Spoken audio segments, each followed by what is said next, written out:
can you believe we are less than 30 days away from not hearing I'm waiting till after the election for 4 more years? That's right. In this video, I'm going to talk about how elections impact the real estate market after we dive into our local real estate market report right here for the Midlands of South Carolina, Lexington, Columbia, and Lake Murray right here in October, because it is election season and a lot of people do ask me these questions. So we're going to dive into that.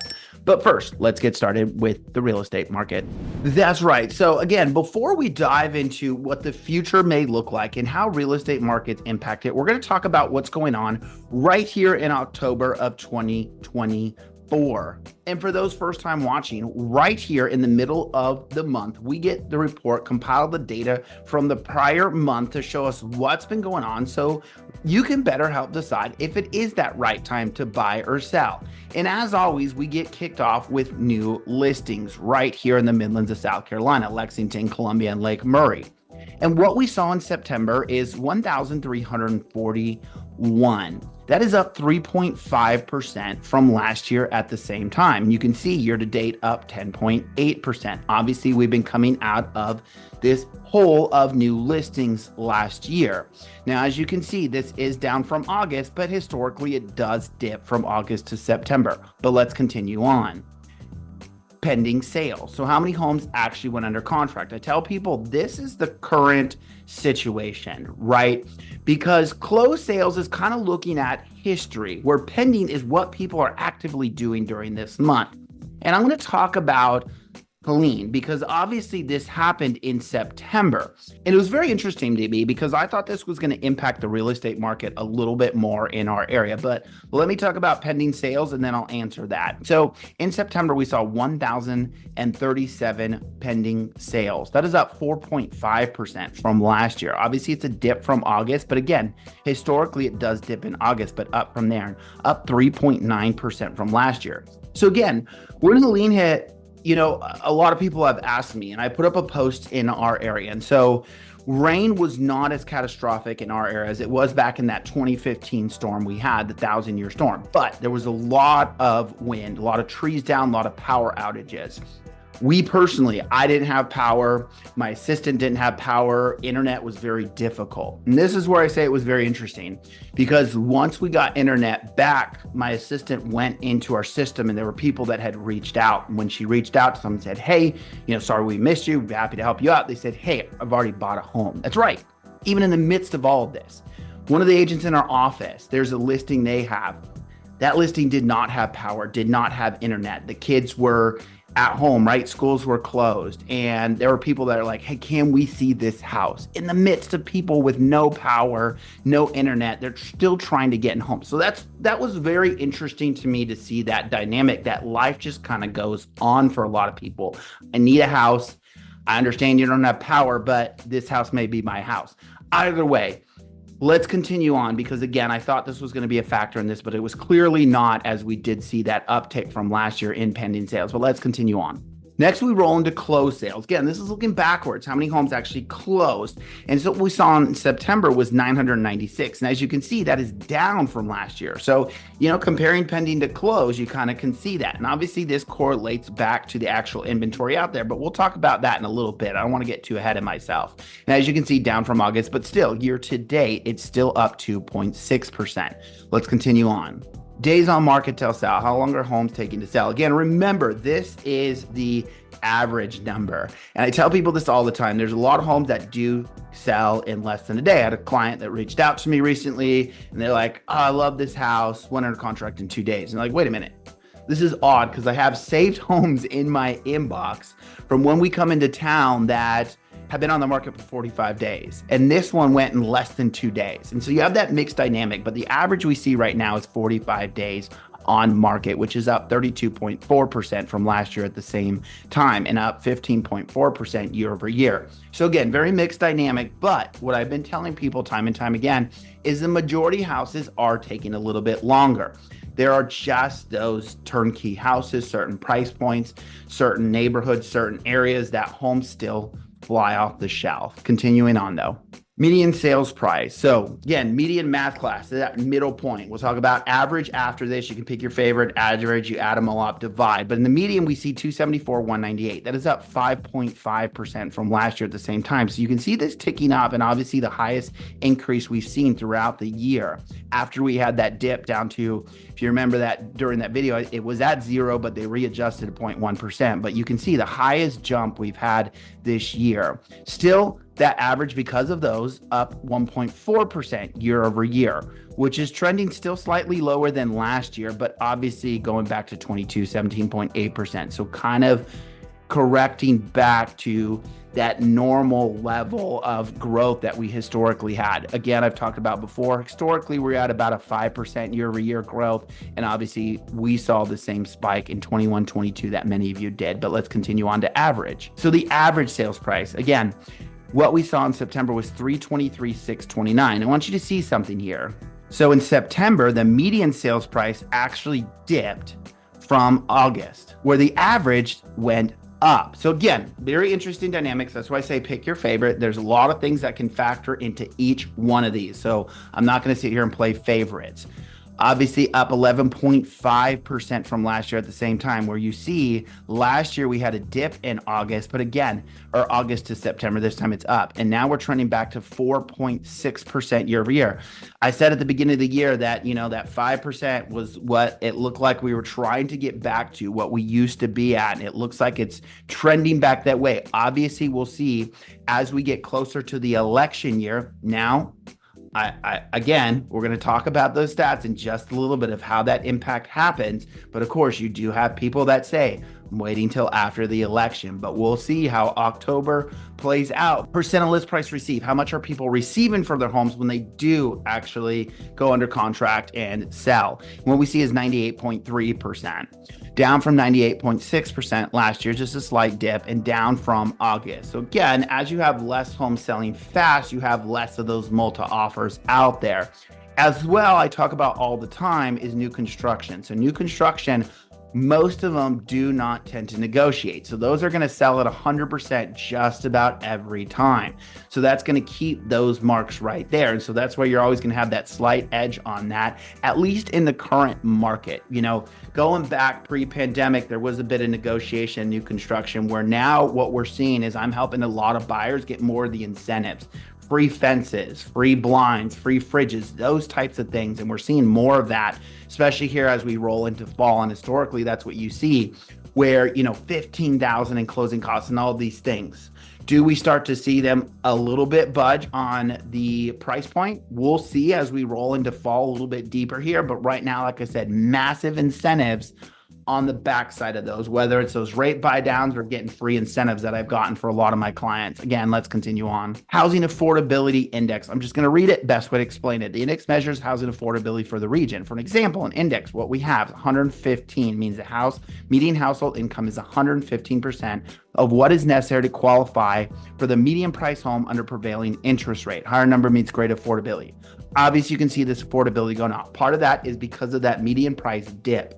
As well, many of you know that there was a slight dip in interest rates. Now, again, as we're sitting here in October, right, there's been a little bit of fluctuation in that. A lot of people got excited, got a little ahead of themselves when the Fed came out and said, hey, Fed's finally dropping their rate. But remember, mortgage rates and Fed rates are not the same. I always tell people that. And so with that said, again, that's why you're seeing this kind of move around a little bit. And again, I talk about this a lot. Just think about what's breaking this down, because a lot of people are saying, Brandon, I'm hearing this housing affordability index, but I don't feel it in the market. There's a lot of other factors that weigh into our personal affordability, right? Gas prices, grocery prices, all of those things, where this is just talking about median household income versus that median price home.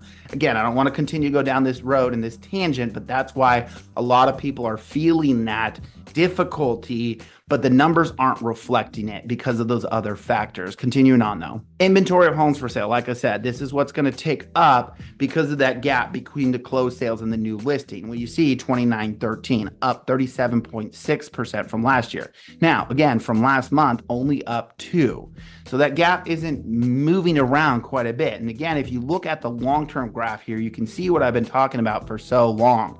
is back in 2019, even going 2018, we were about 3,000 homes. And so the correction, what it did, it was kind of pulled these numbers back up to this level here. But, and I'll talk about this slightly more when we go into the election graph, because there's some interesting parallels with certain things historically this year as some of the times in the past. Either way, let's continue on.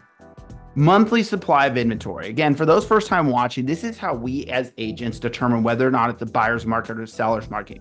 Probably heard the terms, but what does it actually mean? So, as a real estate agent, what we consider an average market is 6 months worth of inventory.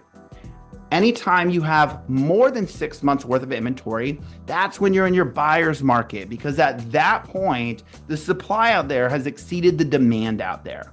Anytime you have less than 6 months worth of inventory, that's when you're in your seller's market, because at that point, demand has exceeded the supply, right? Supply and demand.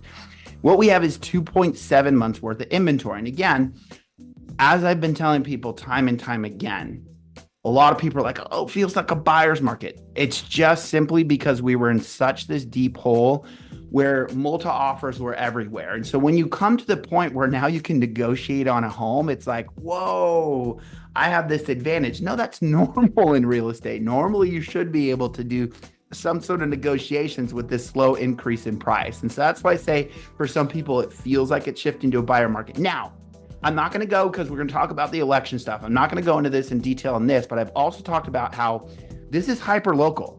We're talking about Lexington, Columbia, Lake Murray area, all around us. There are other parts of the country where they may be truly in a buyer's market, right? I've heard about it, right? Especially some of the areas around Florida where insurance prices are going up. Same with Louisiana, parts of Texas, parts of California. But there's also parts of the country, to be 100% honest, that have even less inventory than we do, right? I'm in forums in parts of the country where people are talking about still 30, 40 offers on homes. And so that's where you create this mixed dynamic. Thankfully, I say personally, we sit here in this kind of middle range. And so obviously this is where the future is important, because it's like, okay, what happens to all these areas? What happens to these areas that are still in multi-offers, and what happens to these areas that have a lot of inventory out there? What happens? And let's talk about elections and the real estate market. All right, so this is coming from Keeping Current Matter. And we're going to break down a handful of different things with this. And again, I'm going to dive into this a little bit more to help you determine of what may be happening in the future. But you look at this, home sales went up after 9 of the last 11 presidential elections. Now, if you look, obviously, which ones are the ones that were down, and even 08, it kind of rebounded after that. And we'll talk about 08 in just a little bit here as we continue on in the graph, but you're talking back, to these laters. Now look at the current graph with us now. And this is where we're going to create some parallels. Look at 06, 07, which is interesting because 08 says, okay, I see what it's saying. 08 to 09 went up. This is pre-election year. So we had that same dip here. And this is what I've been talking about in a lot of my videos, that we had that crash, this crash that you saw here, where the amount of sales dropped drastically. And you can see how low it went. It went back to, going back as far as, I don't even know what that is, the 90s almost, of how far it crashed. And so that was the crash. Everyone hoped it was the prices, which happened in 08, but there was a lot of different factors out there we talked about with inventory. Again, I'm not going to go down that rabbit hole again in this video. Now, even on the same accord, home prices went up after 7 of the last 8 presidential elections. Again, going back is the one where I was surprised, but again, we were talking about volume versus here we're talking price. And what we saw in 08 was that's where the price went down. You can see too, in the last election, prices went up. This isn't my first election cycle. I was here during the last election cycle as a real estate agent, but you can see afterwards things went up. Now, of course, this is, through time. This is through different political parties. And I know a lot of people say, well, this person gets in office, this is going to happen. And if this person gets in office, this is going to happen. But historically, outside of, like I said, 08, but we're going to hit on that in just a little bit here because there's some context to be played. You're seeing that prices on average go up. Continuing on though, mortgage rates, right? This is always funny because they always say the Fed isn't politicized, but historically, election years leading up to 8 of the last presidential elections, mortgage rates have gone down. And what have we seen, right? We talked about this, mortgage rates going down. So I don't know if this is it truly saying like, hey, maybe it is politicized to make things look better or not. Again, I'm not going to go down that rabbit hole, but as you can see here, historically, that's what happens is as we roll into election year, it dips. Where if you think about it, consumer confidence plays a lot. And maybe that's what they're doing is as consumer confidence kind of is like, let me see how this plays out. They're like, let me drop rates to keep people in. I don't know. Again, just want to show you the numbers here. Continuing on though. So this is where I wanted to circle back to this graph because again, rolling into the election, hey, if this person gets in office, if this person gets in office, and I'm not going to break down their policies for this reason and this reason alone right here, is because one, you can make whatever promises on the campaign trail that you want. We're going to give this credit. We're going to do this. We're going to do this, right? All these things. But for one, a lot of those, it's a process, right? It's not like day one, you can write an executive order and all of a sudden these things happen. They have to go through the chains of our government, right? These bills have to go through the House and the Senate. And usually they get torn apart and changed. And at one point it's, we're going to give this money and then it switches to this and it kind of shuffles around. So those kind of things take time to play out. Two, on top of that, and this is where I want to roll back to '08, is the impacts of those take even longer, right? It's not typically instant. This isn't like the stock market, right? In the stock market, you see reactions pretty quick, where in the real estate market, it takes a while, right? Going back to '08, what we saw during '08, where this housing crisis that we saw with foreclosures just skyrocketing, there are people that resort back to even a bill back in 1999, which wasn't even the president that was sitting during '08, back to 1999, that was one of the leading causes that created all these issues within the loans that they were giving out that helped contribute to '08. So that's what I'm saying. Some of these take a lot of time, right? So that's why I say, a lot of people want to read in and make videos about, well, if this policy gets put in play, then this is going to happen. If this policy gets put in play, this is going to happen. I think you can't read that far into it on the short term, right? These are long-term things that take time to take effect. So that's where it's interesting, where people, I'm going to wait till after the election. Okay, well, let me ask you a question. So if things don't go your way, are you going to wait another 4 years? Or is it just going to be, let me see how this plays out with all of these policies? And that's my question, because like I said, a lot of this just takes time. But into the end of the day, it's your right to vote. Please go out and vote. I'm not going to sit here and tell you who you should vote for, because my opinion, to be 100% honest, is no different than your opinion, is no different than Taylor Swift's opinion, is no different than Elon Musk's opinion. So I'm not going to sit here and tell you. All I ask is that you go out and you exercise your right to vote, because we get to do this every 4 years. And even more important, while we get to do this every 4 years, if you want to talk about, and I've talked about it before, what really impacts real estate markets faster is going to be local elections, right? This has been brought up in this election cycle a lot of like, hey, how do we create more housing out there? Where a lot of the red tape is actually local elections. So whether or not you want more housing out there, or you're like, no, it's growing too fast, those happen on local levels, not per se national. And so that's where, again, local elections matter just as much as this. But I think people get excited about the national elections a lot more than the local elections and want to think things contribute a bit more. But my question to you is, did these graphs change what you thought? It did for me, right? I thought there was a lot more variance in this. And when you see the history of this, it's like, whoa, okay, not what I thought. So I'm curious, is this what you recalled? Some of you, it's going to be a recall. It's like, yeah, I've lived through a lot of these election cycle where my adult years aren't as many of these election cycles. And so, you listen to the news and you're like, I guess this is what happened, but here's the raw data sharing it. So I'm curious to you. And again, go out there and vote this election season. And we'll see you next one to see what policies are going to be on the horizon after November.